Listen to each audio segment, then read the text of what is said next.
Welcome back for another installment of Fellowship of the Rink. Episode 39 is brought to you by our incredible local friends in Waggle Golf, 9 Mile Brewing, and the officially unofficial craft beer of the Minnesota Wild. That's right, Barrel Theory Beer Co. With me as always, Joe Smith of The Athletic, bringing you all the insider info on your Minnesota Wild and Gophers hockey. Joe, we've both been on the move quite a bit here lately. Both catching bits and pieces of all the hockey going on. How are we holding up?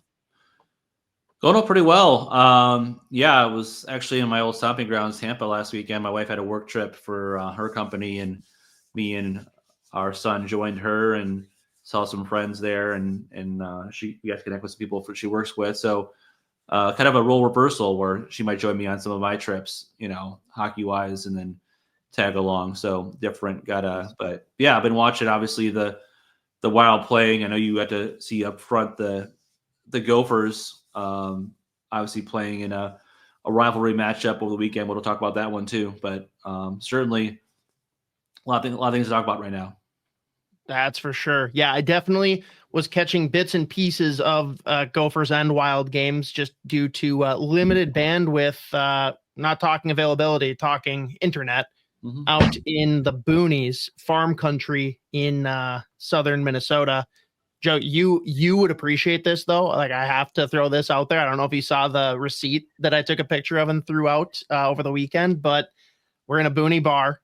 Me and my brother-in-law, the one that you met out in Tampa for the Frozen Four, we walk in and sit down, and the guy comes up to us. He's like, "Hey, what do you guys want to drink?" He's like, "Of course." I'm like, "What do you got?" He's like, "We got 40 beers. Do I need to go get a list?" I'm like, "You tell me what's good." He's like, "You must like those IPAs, huh?" I'm like, "Yeah, sure. Yeah. Tell me what IPAs you got." He's like, "We got Goose Town." And I'm like, "That has to be Goose Island." Yeah. And then he's like, and then he paused for a little bit. I'm like, "I'm going to go with the Goose Town."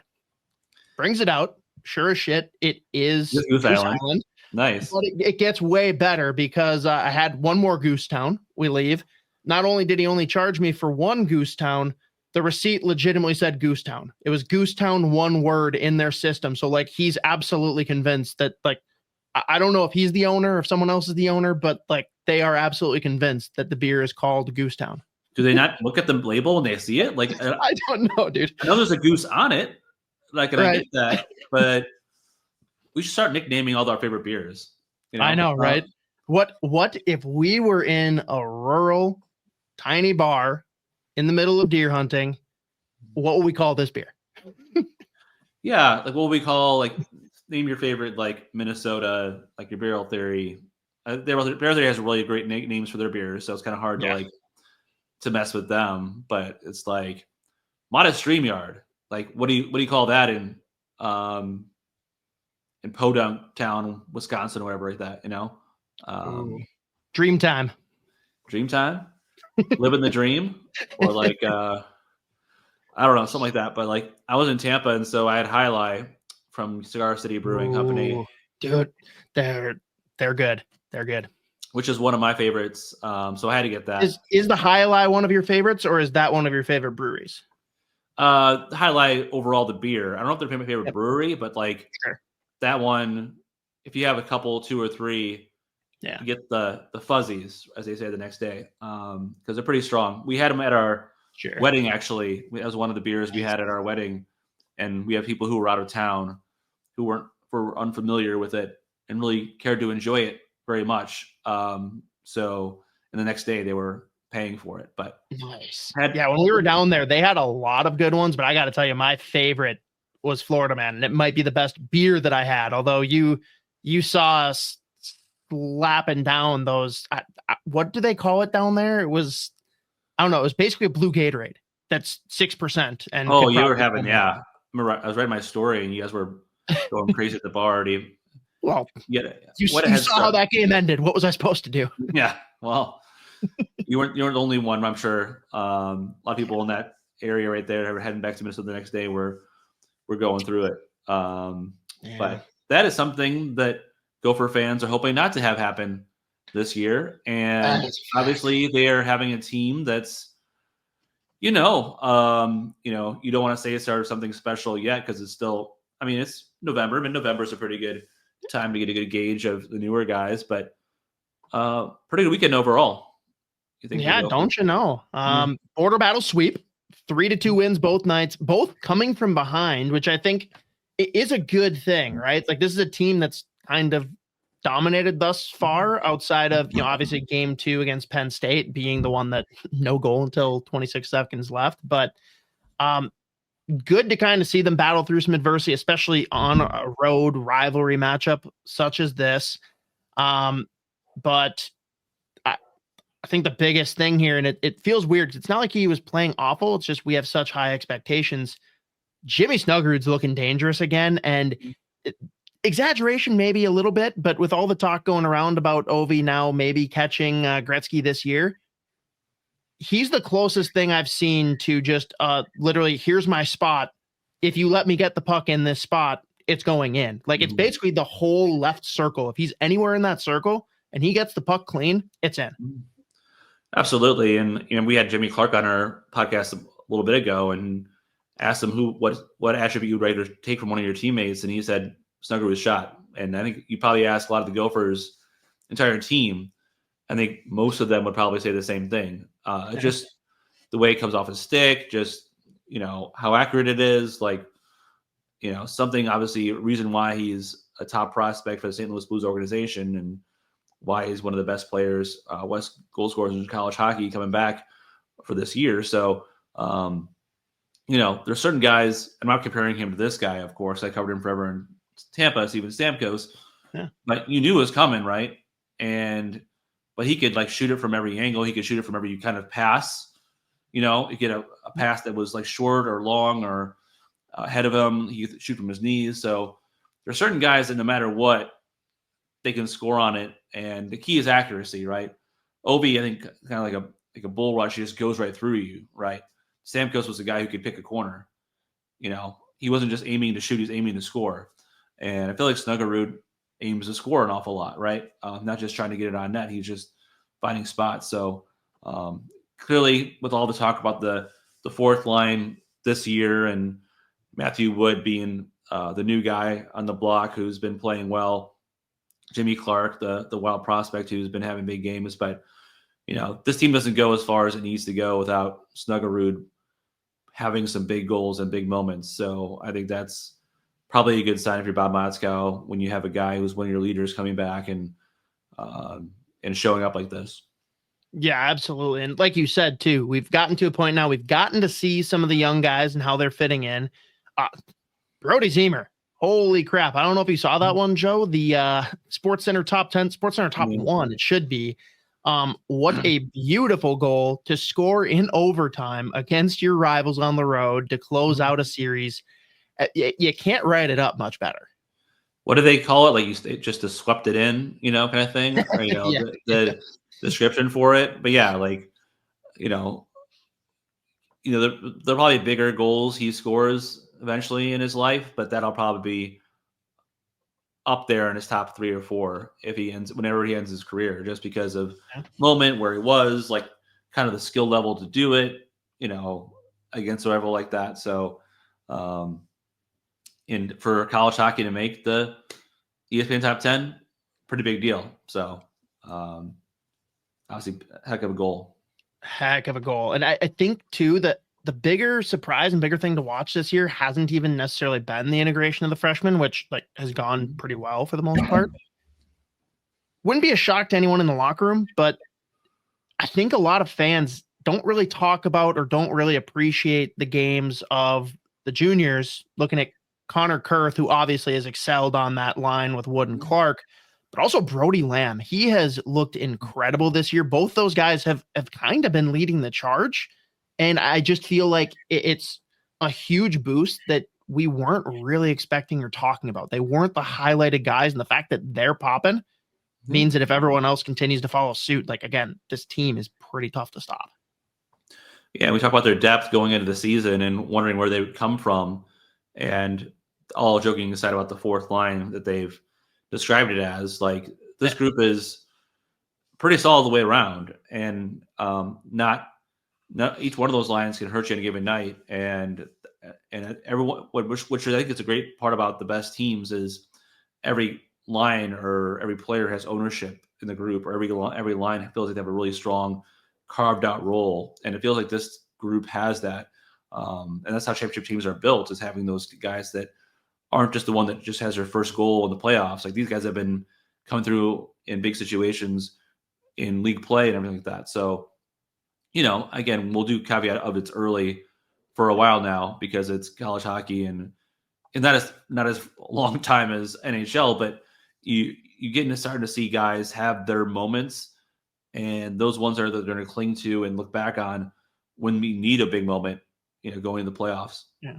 Well, and I mean, we keep saying it's early, and it is really relevant for the Gophers because we saw it last year. Like, they looked great to start, and we saw a lot of their big guys kind of fall off after the holiday break, after World Juniors. So, like, yeah, I'm with you. I'm going to reserve full judgment until we get into January, February, but like, they're doing everything they can. There's nothing more they can really do to show us.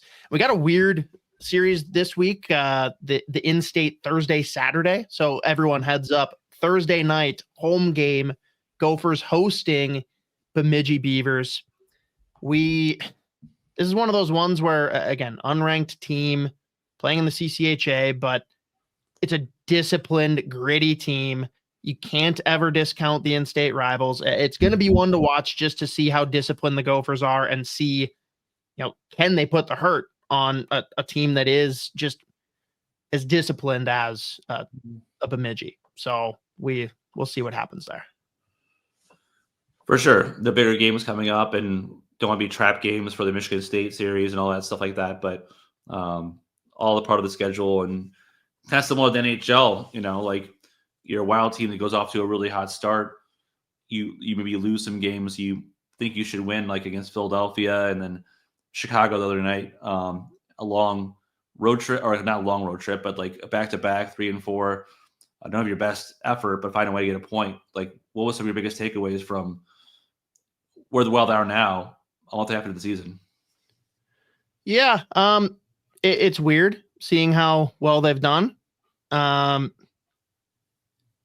Not because like they're not a good team. Like, Russo has been kind of screaming it all year. Like, if this team was healthy, we were going to see a playoff caliber team. But they're third in the league right now, which for me, the weirder thing is that the top team in the league is the Winnipeg Jets. And like, they've got the bones for it, but like, them and the Wild kind of have everyone scratching their heads from the preseason voting, right? Everyone had both of them bottom half, and like, some had the Wild as low as 7 jousting with Chicago. So it's good to see. It's good to see that they've like shown up most games. They found a way to win or get points in the games they've played poorly, to your point when we were talking before the show, but it is something where it's a good wake-up call to see, hey, can we avoid that in the future? Like, that's one where I think a lot of fans were kind of wondering, like, hey, if the team was like this gassed and like gonna come out this sluggish and slow, why isn't this a game that you actually let Mikey Milne come in and get his first start? Because that's a guy that his motor wouldn't have been stopping. No, I mean, for sure. I think he was up there as insurance. And I think there was a thought too that, there could have been a stretch potentially of Trennan at that particular road trip. But I think Hines had a meeting with Trennan and tried to get him going. And he did have some of his better performances on that road trip there leading up to it. So I think Mikey will get his shot. He's earned it from his play in Iowa. And it's one of those things when I've been around that a lot, where guys get called up and they get on the road trip and they get to live the life. They get to see what the next step is. And it really gives them such a motivation to get back, but to also know that of all the people on the roster, including Liam Ogren, to get a call is pretty important, pretty impressive. Shows the trust they got from the organization. So someone's watching him and thinking they're doing well. So as much as he wanted to get in, I think Damon Hunt was recalled here probably with the Brody injury, so he might be able to get a new game on this homestand coming up. But clearly he turned some heads in order to get a chance to get a call up. And weird, Joe, you, me, Spoke Z, we got what we wanted. Liam Ogren is playing meaningful minutes in Iowa. It's kind of working. Crazy. Hat trick. How about that? Like, this is why we don't want him playing on the fourth line, right? Like, case in point. Well, absolutely. And I think every player, and we'll get to the Jesper Wallstedt interview later on, but like every player wants to be in the NHL, and they'll say that they want to be there no matter what they're doing, what their role is. But guys like Liam, need their reps, need their minutes, need a chance to play in all situations. And you're seeing right now a guy who's playing before, he was playing 8 minutes in the NHL, maybe sporadically now getting the chance to be a number one guy. And this will make him feel good. He'll have him a lot of confidence or when they need him up front to play more than a 13 forward role. Because he definitely has higher upside than some of the other guys they have in Iowa on the forward unit. So just because he's not playing, top six right now for the Wild doesn't mean he won't be playing top six in the future. But get him some minutes now and get him some top power play touches, get him all that stuff. So when they need him and there'll be injuries, trust me, this season, he'll be ready to go. Yeah, don't rest easy on the lack of meaningful injuries because it hits every team at some point. We're going to have to push through it. Quick word from one of our partners before we continue talking about the Minnesota Wild. Hey, hockey fans, stop into 9 Mile Brewing this week to grab a pint of a couple fan favorites making their return to the lineup. First up, Hat Trick Triple Berry Sour, originally brewed in collaboration with the Minnesota Whitecaps, since become the PWHL Team Minnesota, now to, a lot of our dismay, the Frost instead of the Purple Rain. But this is a tart loaded with a hat trick of flavors, raspberry, blueberry, and blackberry. Bob actually hooked me up with a sample when I was out there last week, and I was pleasantly surprised, given that I'm just not typically a sour fan, Joe. I know you feel the same way. This is one that I actually like. I think that you maybe wouldn't be going back and buying a bunch of, but you would enjoy, just like me. Also back on tap, though, is Mallet Mike's Rye Porter, a straightforward, traditional porter that's just what you need as we head into the winter season. Hit the 9 Mile website or any of their social pages for a full events calendar to make sure you don't miss out. Most important of which is this Friday, people. This Friday, get out there as they host a silent auction to raise funds for the Just Be Great Foundation. On September 2nd, 2022, 15-year-old Ethan Glenn out in Bloomington was playing in his first freshman football game, where on the 11th play of the game, Ethan went to make a tackle and never stood up again. He suffered a C4 spinal cord injury, leaving him paralyzed from the shoulders down. Again, please, guys, go check out the 9 Mile socials for all the details on giveaways and events aligning with this silent auction, because anyone that can make it out to Bloomington, show their support this Friday, means more than you know. And Joe, I was talking to Bob, the owner out there at 9 Mile. He's friends with the family and was telling me there's some absolute nonsense. We didn't know the exact details, but basically said in middle school, these players are covered by insurance. Mm-hmm. As soon as they hit the high school team, varsity JV, covered by insurance. Freshman team, no insurance. Absolute joke. So again, anything you guys can do, please go out there and support. I know there will be a lot more events happening over time. So follow along, support, Just Be Great. I met the Glenn family and Ethan and stuff too. It's amazing, the courage that he has and how upbeat and positive he has. And he still loves football. He still loves going to games. He still loves watching the Tide on TV. He loves that. And I give his parents a lot of credit for, it's obviously a struggle when you have a kid who can't do the things other kids can do, and a lot of disadvantages there. And raising money is so important because these things cost a lot of money, right? Right chairs and the services. So absolutely a worthy cause, and a lot of props to their family and the community in Bloomington that's really supported them throughout this, when they didn't get the support that they needed from insurance for ninth graders who are going through that. So they're just hoping there's not another next person that goes through that too. We always hope it, but yeah, it just sucks. There's nothing more to say. Get out and support people, please. All right, back to more positive things. Minnesota Wild.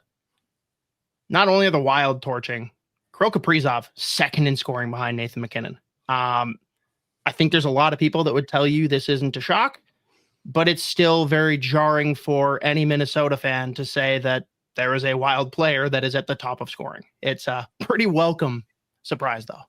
Yeah, and and full disclosure, Kirill was third on my Hart Trophy ballot 2 years ago. The first year I covered the team, I got a new appreciation for him as a player, seeing him every day, having watched the likes of Kucherovs and Points and all that stuff. And in Tampa, I just saw he was the engine of this group, and as he goes, they go. And then nothing more particular than the start of the season, which he usually starts pretty slow, and he's been one of the best players in the world, and that's why a good reason why the Wild are where they are right now. But it's not just the goal scoring; he drives every shift. He's a guy who commands attention everywhere he goes. He creates for teammates like Zuccarello, kind of one of those 5-tool players, right? They say in baseball, 5-tool players. He can do everything. He can shoot. He can skate. He can play make. He's a really good puck protector. Like many of the guys that are some of the best in the world, like Sidney Crosby. So it's great that he's getting some of the attention that he probably deserves. Not being in, not being in different market, because Minnesota's a really good hockey market, but if he were in New York per se or whatever like that, outsiders don't care. Yeah. Well, yeah. People who live in Minnesota appreciate it and understand it. For sure. And any player that goes up against them, and I've talked to superstars all around the league, and they all have a great deal of respect for Kirill Kaprizov. But a terrific start to the year. He'll be a Hart Trophy candidate as the year goes on, especially if the Wild are continue to be in a top spot or close to top spot in the division or the conference. And what's great, Scott, I think, if you're a Wild fan, is there's not just one superstar on this team. Matt Boldy, I think he was signed to a 7x7 deal, 8 minutes into his career? It felt like 8 minutes, but not that long into his career. I think he was given 7x7. People were like, whoa, what the hell's going on here? But that deal's going to look really, really good, or it already looks really, really good right now. Yeah. With the way Boldy is playing, and he's hungry, and he's really strong on the puck. He's finding different ways to score, doing a lot of things that I think people wanted to see him do the last couple of years when he already was a producer. But as far as the way he's doing it, really stands out to me right now. Well, we've heard, Guerin obviously regretting not offering, Kaprizov the 11x8 back when he got re-signed, and look how the ticket's gone up. If Matt Boldy was going into free agency this summer, how much do we have to pay him? It's not 7x7. No, it's not. It's a double digits, I would imagine, or close to it. To have wingers who can play center as well, who play all situations, who could, in theory, be a 50-50 guy, as Bill Guerin put it. He absolutely could be that guy. So that's what makes the Wild interesting team this year, is to have the two-headed monster there, where you go into a playoff game and you have the two different lines. If they can keep it that way, hard to put your best defenseman on both of them. So, and that brings up your line mates too. It makes Marcus Johansson a better player. Joe Exnex has been terrific line mate for him. But you saw the other night they put Boldy with Kaprizov and Zuccarello for like a shift and made a big play playing at center. So just heck of a start from Matt Boldy, and clearly making a case for his spot on the Four Nations team. And that goes without saying. Yeah, it does.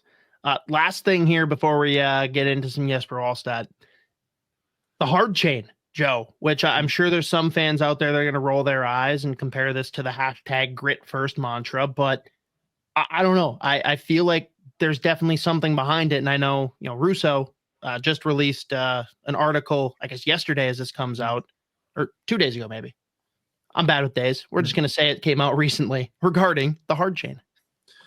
Yeah, like as you guys know, every year, every team has their own player of the game, hero of the game symbol or knick-knack that they used. Last year for the Wild was the Viking helmet because of how they bounded in Stockholm in that trip. But this year, the big mantra going into the season from Hines and Bill Guerin was choose your hard. And I know it's a play on words for a lot of different reasons, but essentially the Wild didn't think they were really good in adverse or hard situations last year. Ryan Hartman's like they were too easy to play against, and I would love to play against that team last year. And so I think the mindset was getting back to their identity, getting back to being difficult to play against, mentally tough. And I think the whole idea of choose your heart is it's really hard to win, and it's really hard when you lose because it's something you hate and something that just drives you all the time. And the guys were ticked off after missing the playoffs last year. And so choose your heart basically means like, is it blocking a shot? Is it taking a hit to make a play?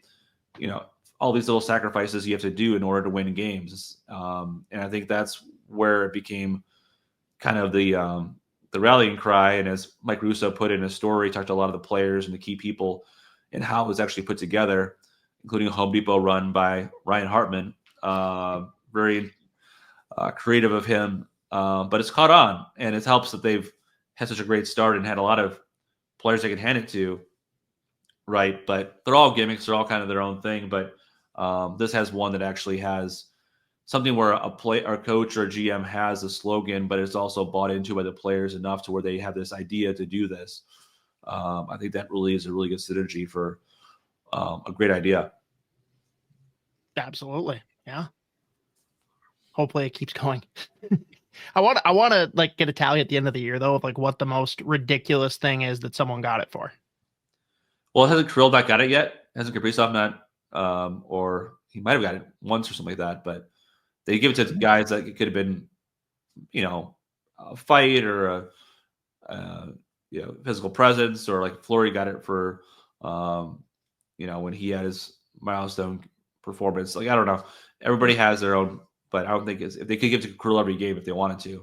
Right. But they spread it around enough. That's good. That's good. Well, let's tee it up here, Joe. We got a pretty fun, not only because the fans obviously want to know more about this guy, pretty polarizing for the future of the Wild, but this guy's an incredible interview.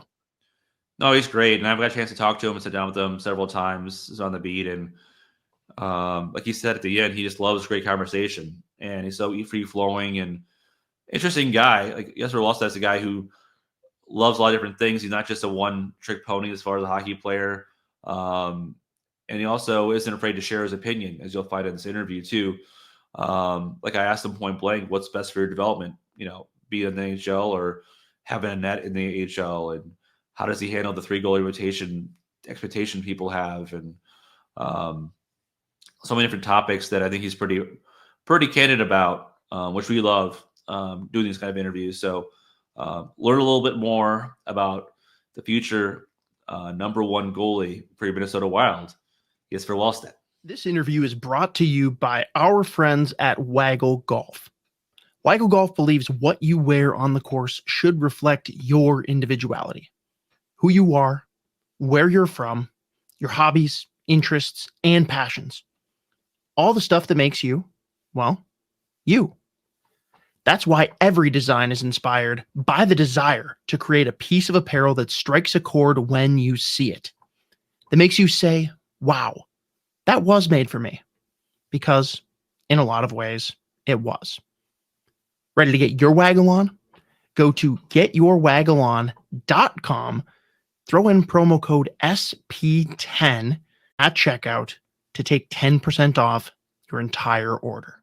Joining the show today is one of us by way of the Edmonton Oilers trading back in the 2021 NHL Draft for the Minnesota Wild's 22nd and 90th picks, ultimately landing Judd Brack at the 20th overall pick and the right to select goalie of the future, Jesper Wallstedt. Jesper, thanks for jumping on. Yeah, thank you for having me, guys. Tell me, you got to criticize me here. Did I pronounce that good? Yeah, it's good. Yeah, it's pronounced Jesper Wallstedt, but over in the States it's a lot harder. So I usually go by Jesper Wallstedt. It's easier. Jesper Wallstedt. I can do that. All right, we're good. First question that we ask everybody on here, Jesper. Minnesota Wild logo. I'm not sure how familiar you were with the Wild, prior to being drafted. I know you follow the NHL, and there's some Swedes here, so you're probably at least somewhat familiar. People debate pretty heavily what the logo actually is. What did you think it was the first time you saw it? Like the face of a bear. Yeah, is what I thought. With a little river in the mouth and like the sun up there in the top, basically. Yeah. Okay. That's pretty general consensus, but like it's once or twice a year, man, that it even just happened the other week with a former NHLer, Jordan Schmaltz, like posting on Twitter, like, oh my God, did you guys know the Wild logo is a bear? What? Yeah, that was what I thought when I got drafted, at least. Well, as you saw, our podcast is called Fellowship of the Rink, a stick tap to the Lord of the Rings. Are you a Lord of the Rings fan at all, by chance? Not really. I've been trying to get into more and more movies, and I think last summer I watched the Hobbit movies, and that was kind of my start to get into it. But haven't really yet got to the Lord of the Rings. But I'm sure I'll get there one day. We have so much time to watch movies and shows and everything. So I'm definitely watching it sometime.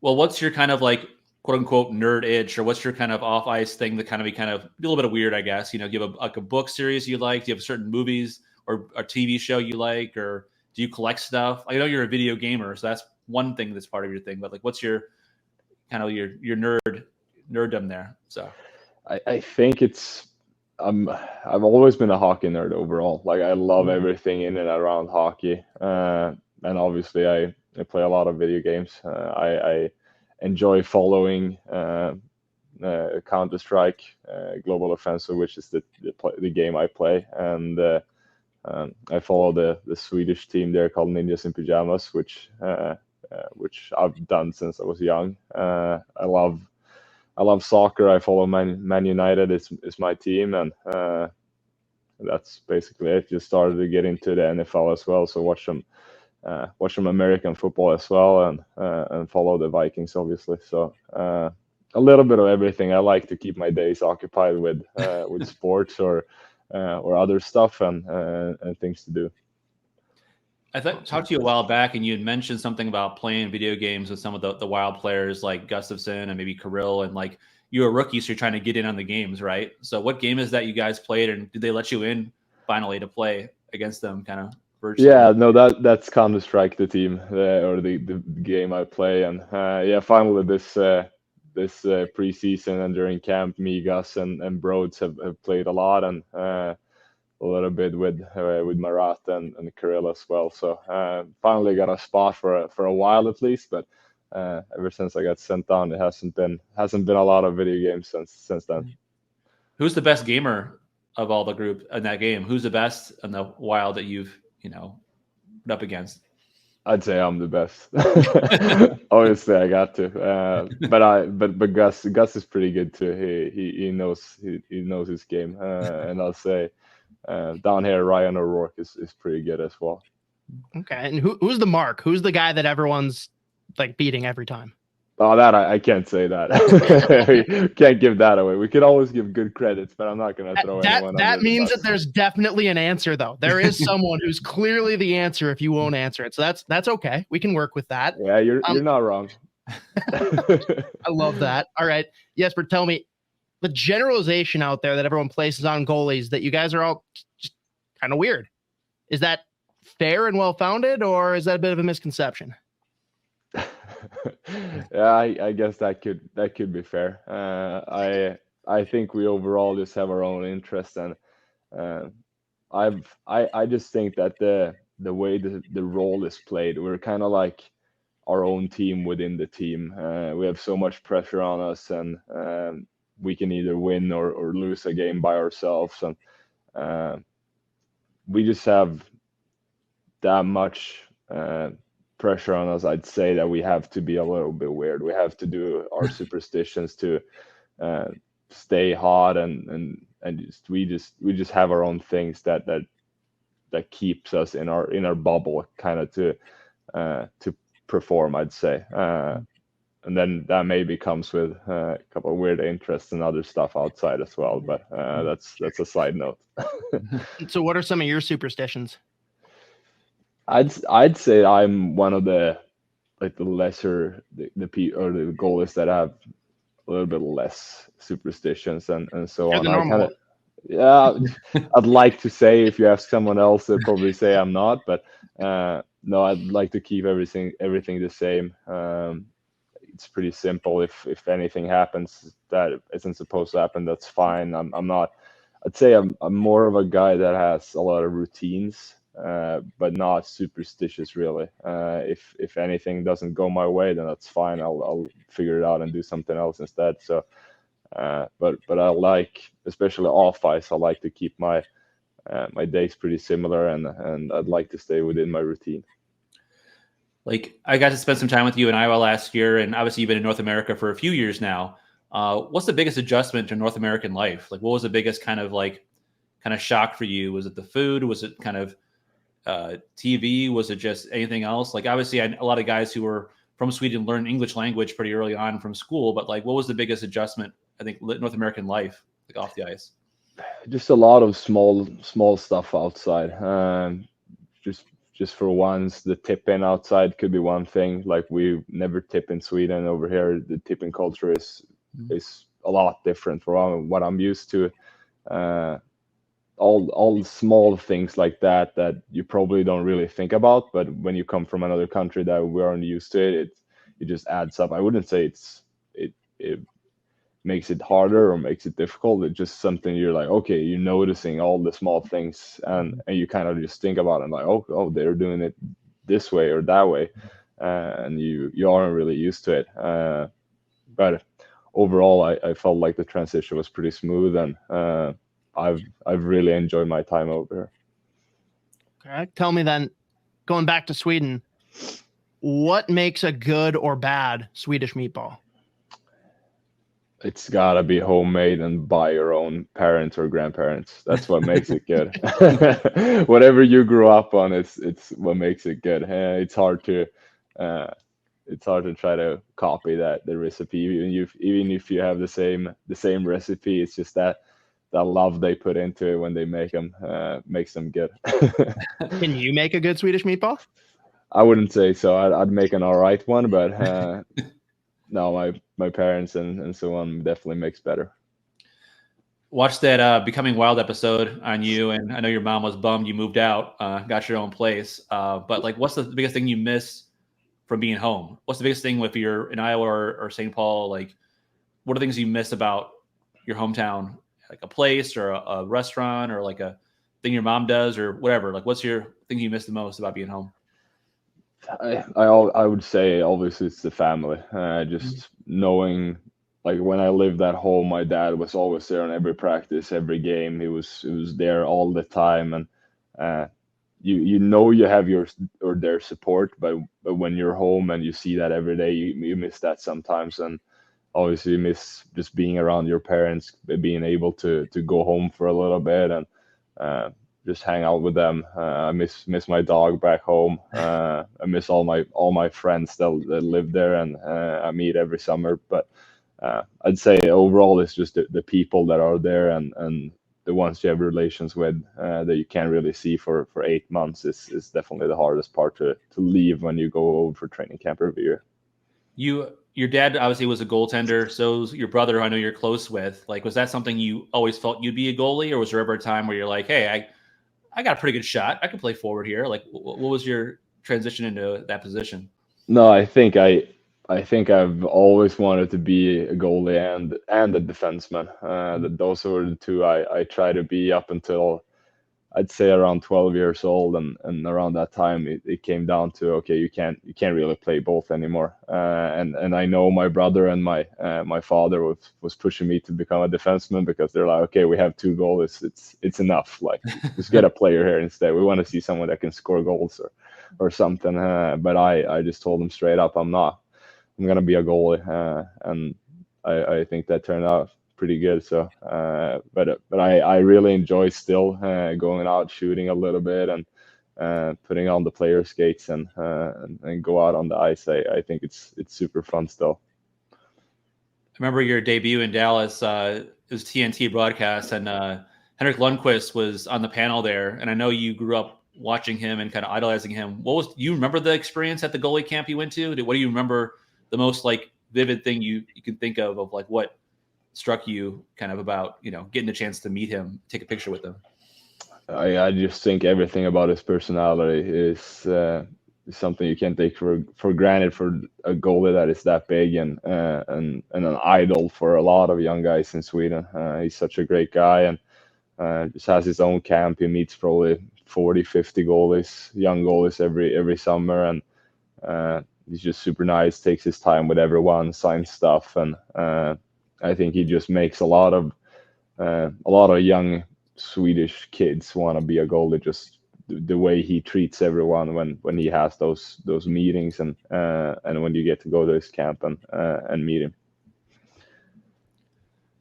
Are you an uncle now? Does your brother have a baby, right?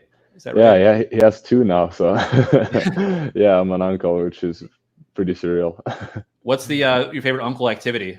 I have unfortunately, because I'm away for so many months, I don't see them that much. So whenever I'm home and they come over, I enjoy just playing with them. They're still very young. I think one's just a couple months, and one's closing on 2, I think. So they're still very young, but just being around them and seeing them, and also just seeing my brother as a dad, it feels weird sometimes. You're like, oh, you and I were the ones who played on the streets, and you were chasing me with radio cars, just driving after me, and we were just playing and everything. And now you're a dad with a kid, and it's super surreal to see that, and super fun. So are you going to be the cool uncle who like just sends gifts from afar, and then whenever you come back, you're the hero? Especially after that, I hope so. Fun new contract you signed this summer. Congrats, by the way. Thank you. Yeah, no, that's the plan. Maybe talk with Bauer and try to set up some goalie gear to get him going as well. So no, but it's super fun, and obviously we want to give back to as much as possible to them as well. For sure. But talk a little bit about your draft experience. First, just going into this, right? That you talk to a lot of teams, right? Go through the interviews. What were conversations like with Judd and Billy prior to draft day? I only had one conversation with Minnesota, and it was probably early August, October or something. And I didn't think much about it. I was very surprised when it happened, and even talking with Bacher and Brad and stuff afterwards, I'm like, how we barely even spoke before the draft, and this happened, and they're like, okay, we didn't think you were gonna be there, and we had to make a move kind of, and I was like, okay, well, super fun, but I didn't see it coming for sure. But it was awesome. I loved the draft. It was very hectic, but such a cool experience. Just talking to all the different people, and I think you learn a lot I think you learned a lot about yourself during that time, just reflecting, and so many people with so many different questions that you don't even have answers to, but you kind of just got to come up with something on the spot. And Sure. I think I found a new picture about myself, kind of what going through that experience, and definitely make you mature a little bit. Yeah. Did you think that you'd be there for the Wild? Like, was your expectation that like you had a great conversation with the team that picked before the 20 spot that you were kind of surprised didn't take you, or did you think that you were going to fall out of the first round? Like, what was the mindset? Oh, I can't remember now, but my goal was always to be the firstborn Swedish goalie to go in the first round. That was my goal going into my draft year, and my feeling was good going into the draft. I felt like that was a big chance that could happen. But then, obviously, when you sit there and the draft is at 2 a.m. Swedish time, and I think I got drafted around 6:30 a.m. And that was the 20th pick, and you sit there and you go on and you're like, okay, it's probably not going to happen. Like, just lower your expectations, get back here for day 2, and hopefully you can get drafted in the second round maybe. And then that trade happened, and such a cool presentation with the like the way they drafted me as well, with like I can't remember, but with the kids there and so on. It was just such a cool way that it happened, and it felt super special. So I was very honored with the way it happened as well. Obviously, a dream is to be drafted. Another dream is to make your debut, and you got a chance to play last year a few games. I know you mentioned you played. Felt a lot better about yourself after that first Dallas game. You know, you played Chicago, got a win there. Going into the season, I think Guerin and them told everybody here, like, hey, we have a 3 goalie rotation. Like, you know, I was wondering, what were you told going into the season? Like, obviously you have a place there, right? Minnesota. So you probably thought you'd be there a little more, or like, what was kind of your expectation going into the year of what it might look like? Yeah, basically what's been told outside is basically what I've heard too. I was told there was going to be a 3 goalie rotation, and that was probably the plan as well. But obviously with injuries and everything, as well as we spoke when I was up there, that an injury can happen, and the cap space isn't there. There isn't enough for all of us. Like we can make magic with this, and unfortunately for me, that was it was my time to go. We just couldn't find a good fit, and I was in and out, called up and called down, and wasn't practicing, or I had to practice on my own to kind of just figure it out, and it just wasn't sustainable for that time when I was up there. And obviously a better choice is to go down and play a lot of games with Iowa and get that quality practice and just getting back to the routine again. And that's where we're at. And obviously I want to get up there as fast as possible again. I want to come up and play games, and personally I think I could. So I want to prove that as well. So I'm just putting in the everyday work to try to make sure when that call happens, and I'm gonna be in as good of a position as possible. So like when you get sent down, like obviously there's probably just obvious general disappointment, probably, you know, like was there kind of a way you need to kind of settle back into Iowa? You know, I think the first couple of starts probably weren't your best, but like you rounded out your form and you played well the last couple of ones. Like, was there an adjustment period going back to Iowa after kind of mentally thinking yourself, hey, I'm here, I'm going to be here for a while and kind of part of this thing? Yeah, I think definitely the first 2 games in San Jose, I think mentally I maybe wasn't in the best spot. I don't think, because I think I was prepared for something that didn't happen, and then to try to kind of lower your expectations, but also stay mentally aware of what's going on, and it's out of your reach to do anything about it. I think was tough. I felt like the first San Jose game went really well up until last 5 minutes, 10 minutes of that game where it kind of ran away a little bit, and then obviously the second one wasn't great at all. But then after that, just having conversations with Bacher and with Freddie, and just kind of becoming a little bit more aware of what's going on, I felt like I've settled in better, and has been feeling really good last 3 games at least, and I think I'm in a better position now. What was like the advice or message from one of those guys like Bacher or like Freddie or whatever that kind of got you kind of back to where you needed to be? Like, what was kind of the message or something, advice that they gave that kind of allowed you to kind of reset? I think overall, just talking about the emotions and feelings around it. I think I had to open up and say what I felt about the situation, and I think they obviously needed to listen to what I had to say, but also maybe speak a little bit from from their side and what they're seeing and feeling as well. And I think just doing that, we're only humans. We're gonna have to talk to each other to figure stuff out. And I think that just got my mindset maybe a little bit more dialed in as well, but also making or letting them know and making them aware of how I felt about the situation made it probably easier for them to as well to work with me kind of and knowing what I felt. Like, it's interesting, like us as writers, we do these stories and we're like, what's the best thing for Jesper Wallstedt, right? We talk to other goalies who've been through 3 goalie rotations. You talk to guys who've been in your shoes of a top prospect getting a chance to be eventually a number 1. And there's a lot of different opinions on what's best for a guy. Is it better to be a number 1 in Iowa and play 60 games? Or is it better to be practicing with NHL players and playing every once in a while? Like, might as well just ask you, like, what do you think's, best for your development? Or what would you think you get the most out of you?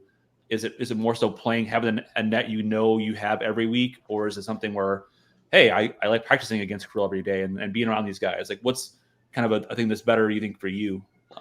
You get the most out of it? I think I'd say both is very beneficial. I think you have to find something in between, because the quality of practice in the NHL you can't get in the AHL. The shooters like Kirill, Ecker, the way they get to the net, the way pucks come back, and just the quality you get from there you can't get down here. But you can also not just practice and rely on that without playing any games, because then when it's game time, you've lost all your momentum, the speed of the game, and the traffic, and the way weird situations happen that you can't really predict. That's stuff that you only can practice during games. So I think you need a little bit of both. I think you have to find a way to get that quality up, because when you get to the NHL, there's no secret. The shooters are better. The players are better. And you need to have the reps and quantity in practice with that quality, together with obviously not just sitting on the side when it's time for games. You're out of shape and you're not in your game form, because that's usually how goalies get hot. They play a lot of games and get into it, and they're having that feeling. They're in their bubble, usually people say, and that you can only get from games, I'd say. So it's a hard combination of the two, both, if you're asking for what my opinion is, and then everyone is always going to have their own opinions, and I can't affect what they want to think, but that's the way I feel. It's the writers. We got to stop. Oh, there's other people too. It's a bunch. Yeah. You got 2 guys that are great in their own right, in Gus and Flower.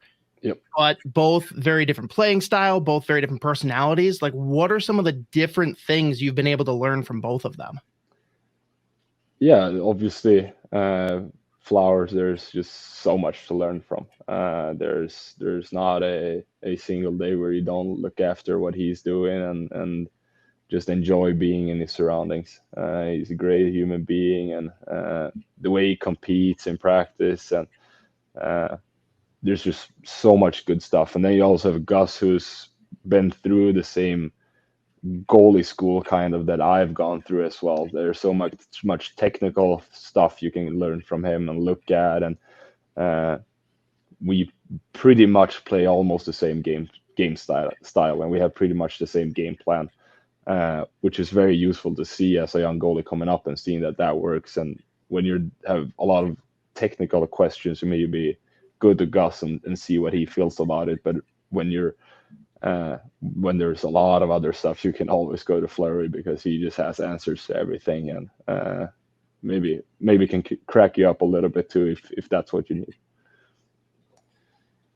Do you kind of know what the plan is going forward? Do you have an idea when you're coming to come up next, or kind of just wait and see kind of how it goes as far as injuries up top? Like, do you have kind of a set, been told anything? I have no idea, actually. I've been told a lot of different things, but it seems like it doesn't happen the way. But got to give credit to Gus too, the way he's been playing early as well. He's been super hot, and Flower as well. They're just for them, it doesn't make sense either to move any of those guys out of the lineup to get me up there right now. The way they're playing, the way the team is playing too, like, wow, the start they've had. I kind of agree and see why they wouldn't make a change either at this moment. They're too good and too hot right now to probably try to make a change as well. But obviously, I have to be an ego sometimes too. I want to get up there. I want to play. I want to show off what I can. But you got to respect that as well. What do you think of Gus's goal? And I know you. What is that moment like as a goalie? Like, you've had a couple. You had one in like junior, right? And you had one in the AHL. Like, what did you like? What do you think watching that goal? And like, what's that like as a goalie to have that moment? Oh, it's unreal. It's one of the best feelings. You could see it coming from a mile away too. Like, their player was in the blue line. There was no one close to Gus. All their guys were just piled in the middle in that zone. And I still don't know why players dump the puck at goalies in the last seconds. Like, there's no reason. We're just gonna fire it away. And then you go for a goalie goal, and I was surprised by the speed he got on that puck too. Like, it wasn't coming down until the top circles of the other in their zone. Like, it's impressive to get it that far, and also finding the middle. So I was super glad for him, and I was watching the game as well, and it was super cool. I was pumped. What's going to come? Oh, go ahead, Jeff. There's no video of your first goal, right? Like, what do you remember most about your first goal? I just remember in my hometown, all my friends were there watching. My family was there. I was 14 or 14, I think, and I was playing with 19 and 18 years old people. And I remember before, because I was so young, so you can't use the in that league, in the under 20 league, the goalies can use the cat eye, the cage for the helmet. But me being 14, obviously, I can't use it because I'm too young.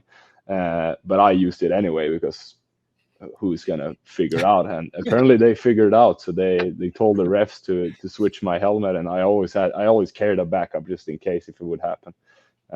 So they switched my helmet. I got the square pattern cage instead, and I scored a goal, and they throw out my cat eye mask on the ice after the goal. Kind of like an insult to the other team. Like, it doesn't matter what you guys are trying to do. That's one of the funniest memories about that one. Did you do the fist bumps in the line? Did you do the fist bumps like Gus did? Did you go? Yeah. So it was from there too. So after the fist bump, the backup goalie took my helmet with the cat eye on and just threw it out to the middle, to the face up circle. So my mask was laying there, and I hope it pissed them off a little bit. I love that so much. Now, for you, what in the NHL would be cooler, getting a goalie goal or winning a goalie fight? Oh, I like both. I like them a lot. No, I'd want a goalie goal though. Okay. But I wouldn't be afraid to fight too. It would be fun. Couple of questions left for you before I let you go, and thanks so much for doing this. Your favorite Flower moment you've had with him, your favorite Flower thing that you've seen or heard, or just kind of just being around the team more, obviously in camp too, or last year. What was your favorite Flower moment? I think overall, I'm always going to come back to doing my NHL debut with Flower backing me up. I think that's something I'm going to tell my kids when I grow up, and people around me, just like, okay, you guys remember Marc-Andre Fleury? And they're like, yeah, he's such a superstar. Like, he was a legend. He's a Hall of Fame. Yeah, he actually backed me up for my first NHL start. And it's pretty surreal, and I can't believe it. It's super cool. And he gave you some advice too. He helped you calm down too, didn't he? A little bit. Yeah, no, he was awesome the whole day and during the game, and super supportive. He's awesome. The last one from us. Obviously, how good's your golf game? Like, are you pretty good? Like, I think every hockey player that people think they're great golfers, right? Just natural. Like, I wasn't sure, are you one of those guys that are natural golfer, or are you? I'd say I'm pretty good. I'd say I'd like to shoot around 80 when I go out. That's my target. I played a lot when I was young. I took a lot of lessons when I was probably around 10 years old, and then I for some reason, I told my dad I'd never want to play golf again. I didn't like it. But I got a good structure on my swing and everything when I was young, and then I picked it up at the COVID year and started to play again. And I feel like I've dialed it in again, and I enjoy it so much. Like I could go play golf every day if I got to decide.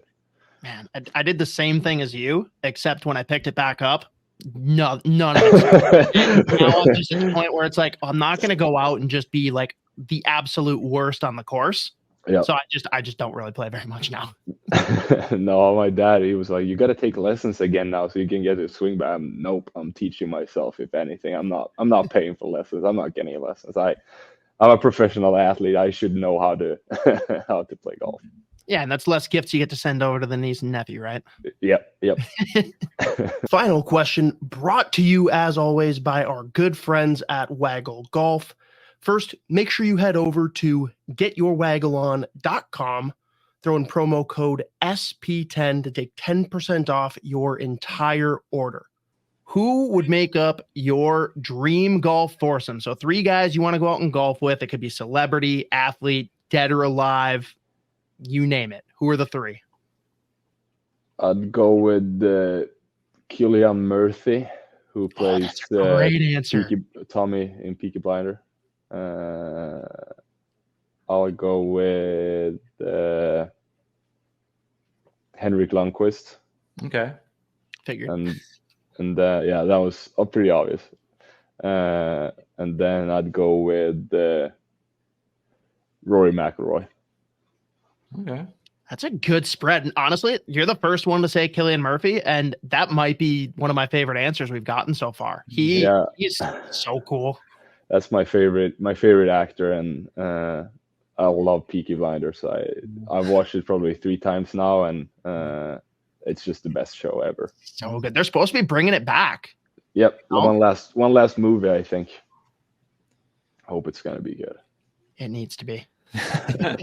Well, thank you so much for doing this, getting out of the rain there and doing it for us. But I appreciate you, and we'll look forward to seeing you up in St. Paul sometime soon.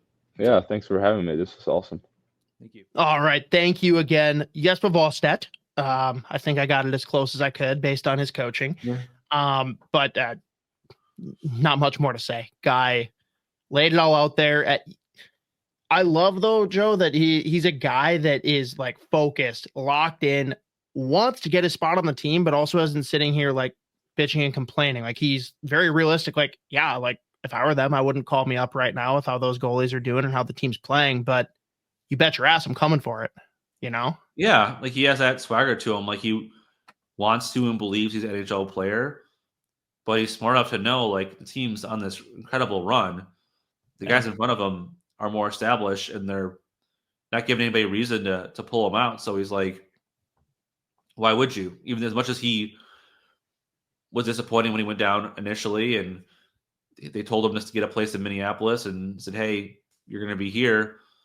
A lot of limbo affected his performance in the first few games, but he's bounced back nicely, and he'll get his chance. But I give him credit for having that maturity of handling it well. And what struck me the most, Scott, too, was his answer about favorite Fleury story is about him telling his kids that, you remember Marc-Andre Fleury, the Hall of Famer, one of the best of all time? He backed me up in my first NHL game. That's kind of a cool memory, I think, and it shows his reverence for Flower and appreciation for all the little things he's done for him. But that would be pretty cool. Like, think about that if one of your idols all of a sudden be like, he backed me up in Dallas, and no one will remember the score or how many goals he gave up that game. But when he tells it, it'll be like, Marc-Andre Fleury was my backup that night. What happened that game? Oh, that was so long ago. I don't really remember. It's going to be funny, though, when he doesn't even lead with Marc-Andre Fleury. He's going to be telling his kids, yeah, that's right. I stopped the Kaprizov shot in practice once. Yeah, that's true. That's very true. Or play with Kaprizov or play with Boldy. And just a great kid, very mature, incredible young talent in goal. And the Wild have a really bright future in net. I think they've thought about in the past, and I think that the Wild and the management get it as far as how the hockey IQ and all that stuff. So looking forward to seeing him play more in the NHL. But as far as right now, there's no need for the 3 goalie rotation. That's a fact. All right, well, we wrap it up every week for you guys here with Keyboard Warriors. Hot take segment brought to you by our good friends at Barrel Theory Beer Company. This week, we got home games Thursday and Saturday against Montreal and Dallas. Make sure you're checking them out. Sections 105, 112, 217, C36. Tag us on Twitter. We'll share it, whatever. Get the word out about the delicious crawlers. And this week, they've got tonight, Wednesday, as this drops, bingo at 6 p.m. And they got disco dogs from 4 to 8. Thursday, they've got pints for a purpose with aces for kids from 4 to 9 and disco dogs again from 4 to 8. I don't know if that's a typo or not, but we're going with it. Friday, they've got K-Thai Street Eats. I don't even know that one. That's fun. And it's their debut. There we go, from 4 to 8. Saturday, MN Smoke Barbecue from 4 to 8, which is incredible. And then, of course, Sunday, the Vikings watch party with $5 lagers and $5 raindrops as long as the Vikings game is going on. Joe, we got a couple interesting ones here this week that we're going to hop right through. All right, let's see. The first one here coming, let's see, regarding Matt Boldy. Let's see, did I put the right tweet in here? We're going to see.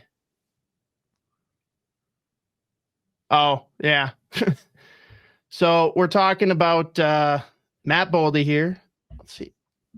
No, I don't have the right tweet here. This is a bummer. We're going to circle back on that one, and I'll find it later. Yeah. We'll start with the interesting one that actually just popped up earlier today as we record from Jakub Lauko.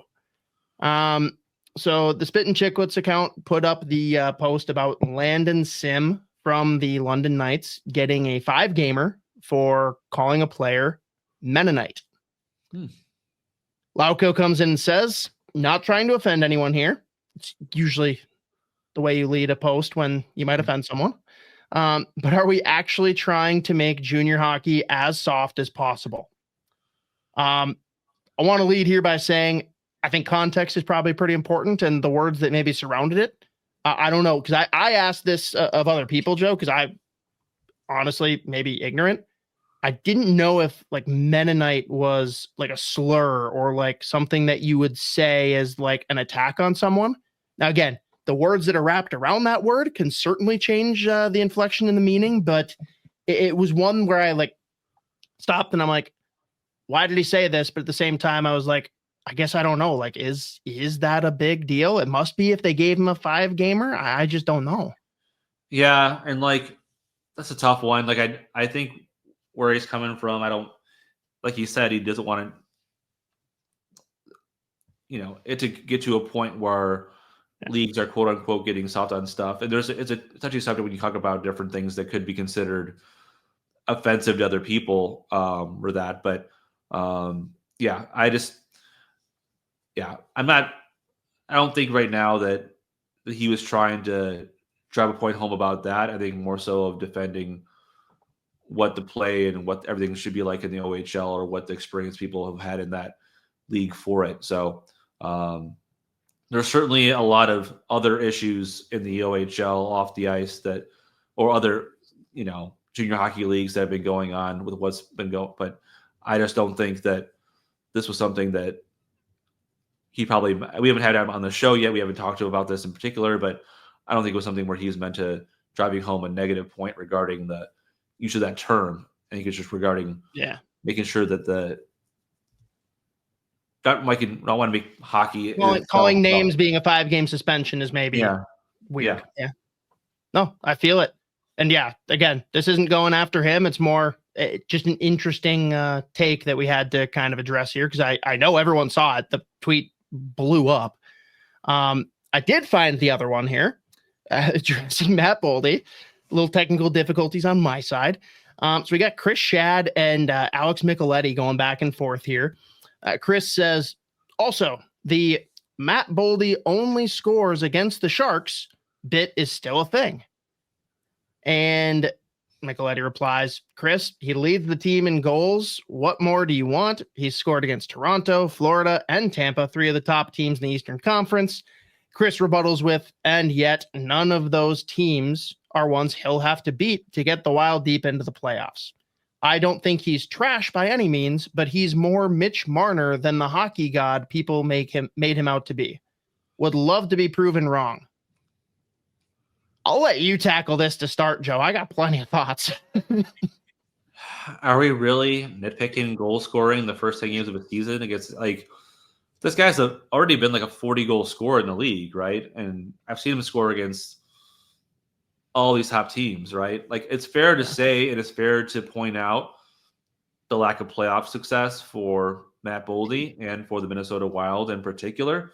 So, hey, I get that. But all of a sudden, if we're ranking regular season goals and split stats against opponent, I'd much point out like the game-winning goals that he has scored this season, right? Mm-hmm. The times that he's come over in big moments, like on even Sunday's game in Chicago, that for that game to go into overtime.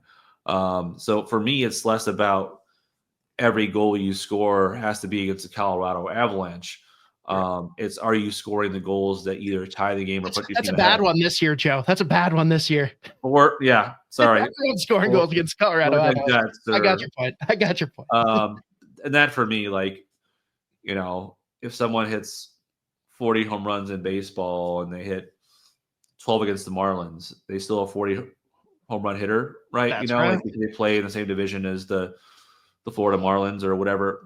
So yeah, I see that. I understand it to a certain respect, but pick the wrong target for that particular point of view, because not been a lot of softies for him this year, and a lot of meaningful goals and a really good start for the Minnesota Wild for Matt Boldy.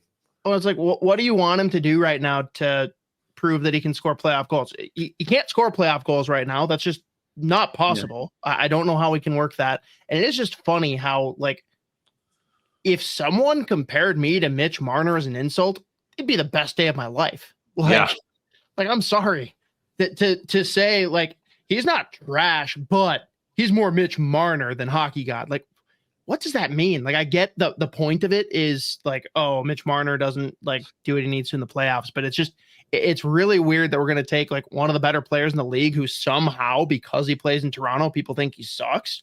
Like, it's just bizarre to me. But hey, people got to have their Twitter conjecture and, you know, hot takes, and we will take all of them here for this segment. Didn't know if you had anything else there. No, just wait till their teammates next year, right? So just enjoy the time when you have it. But yeah, no, we love all the hot takes, and they're always one more. One more? Yep. This is a quick one, but I just got to get your initial opinion on it, because we talked about it on Judd's Buds on Monday night. Elliot Friedman talks about a certain player being waived by Nashville Predators, being claimed off those waivers by the Columbus Blue Jackets, and impact it may have on a certain blue chip, blue line prospect, David Jiricek. He's had some struggles, not a shock, or not. It is a shock, not unknown to most, but some of it's on him. A lot of it's on the org too. Maybe he's on his way out, and some fans were speculating on the post I made that if that's going to happen, and we think we're not keeping Marco Rossi because that keeps on getting thrown around, could a Rossi for Jiricek swap make sense? Well, I think it's the kind of thing where Bill Guerin was open to going into the year of having a trade where you'd have two familiar, like top 10 quality players or top prospects, you know, maybe not, you know, necessarily always live up to the hype, with a champ with a lot of upside, soft for each other, right?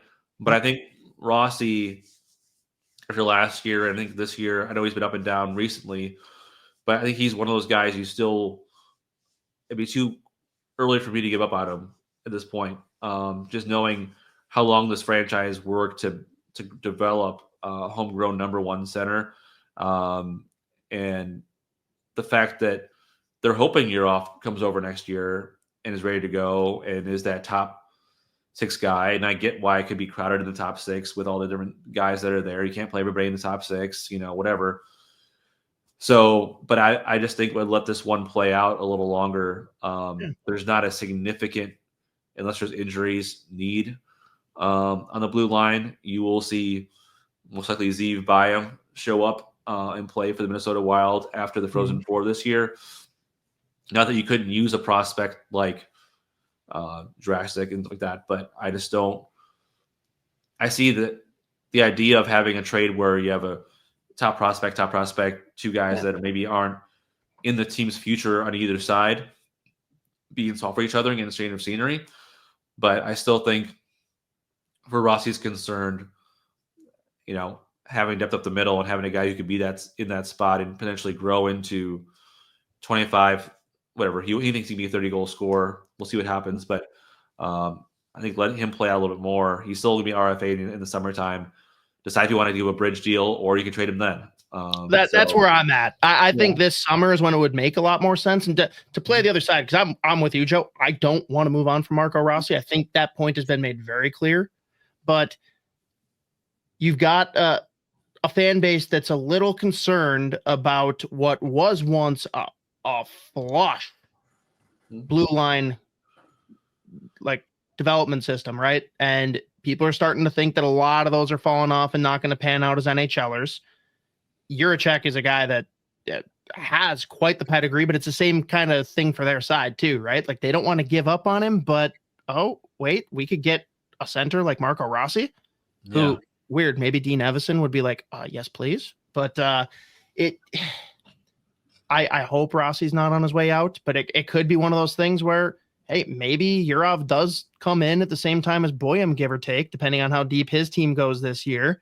It could be an interesting proposition this summer or even at the deadline if they really think that's going to happen or if they just know, hey, we're moving on. But if the team's doing as good as they're doing right now, it'd be crazy to trade Rossi in season. Like that just doesn't make any sense if the actual motive here is to do something in the playoffs. So yeah, and it'd be crazy to think about this team as a deadline buyer too. I mean, and they very well could be in this economy. Well, whatever cap space you have, but if you're a team like that and you stay healthy and you don't have LTIR injuries, you won't have a lot of cap space. But where they were last year to where they think they can be this year is quite a flip, assuming the stays the way it is, or at least somewhere close to it. Yeah, for sure. Well, hey, again, everyone, thank you to our great friends, Barrel Theory Beer Company, for the weekly hot takes. Go check them out. But that'll wrap it up here, Joe. Everyone, obviously, if you haven't already, please subscribe, 5 stars, check us out on YouTube, do the whole thing. But we will catch you all next week. You stay classy, State of Hockey.